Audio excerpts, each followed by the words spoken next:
కృతజ్ఞత శ్రీమతి సోనియా గాంధీ గారికి చేరవలసిన అవసరం ఉన్నది. అందుకోసమే మా సహచర శాసనసభ్యులందరినీ కూడా శ్రీమతి సోనియా గాంధీ గారి 78వ జన్మదిన శుభాకాంక్షలు తెలియజేయవలసిందిగా కోరుకుంటున్నాను.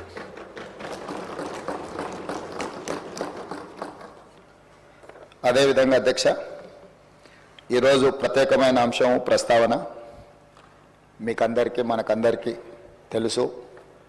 ఆనాడు తెలంగాణ ఉద్యమం జరుగుతున్నప్పుడు మీరు అన్ని అంశాలను ప్రత్యక్షంగా చూసిన వాళ్ళు. ఆ రోజు ప్రజల యొక్క భావోద్వేగము, ప్రజలు తెలంగాణ ఉద్యమంలో ఏ విధంగా ముందుకు వచ్చి ఈ ఉద్యమాన్ని ఉవ్వెత్తున ముందుకు నడిపించిందో ఆ ప్రత్యేకమైన సందర్భము, తెలంగాణ తల్లి గురించి ఆ రోజు జరిగిన చర్చలు, మీరు మేము ఈ సభలో ఉన్న చాలామంది సభ్యులు ప్రత్యక్ష భాగస్వాములు. అందుకే ఈరోజు ఈ తెలంగాణ శాసనసభ తెలంగాణ తల్లికి సంబంధించిన ఒక ప్రత్యేకమైన చర్చా ప్రకటన ద్వారా భవిష్యత్ కార్యాచరణ నిర్ధారించుకోవాలని ఈ రాష్ట్ర ప్రభుత్వము తమరి అనుమతితో ముందుకు సాగుతున్నది. అందులో భాగంగానే అధ్యక్ష, చరిత్ర ఉన్నంత వరకు తెలంగాణ ప్రజల గుండెల్లో మధుర జ్ఞాపకంగా నిలిచిపోయే అంశాన్ని ఈరోజు మీ అనుమతితో నేను ఈ పవిత్ర శాసనసభలో ప్రస్తావిస్తున్నాను.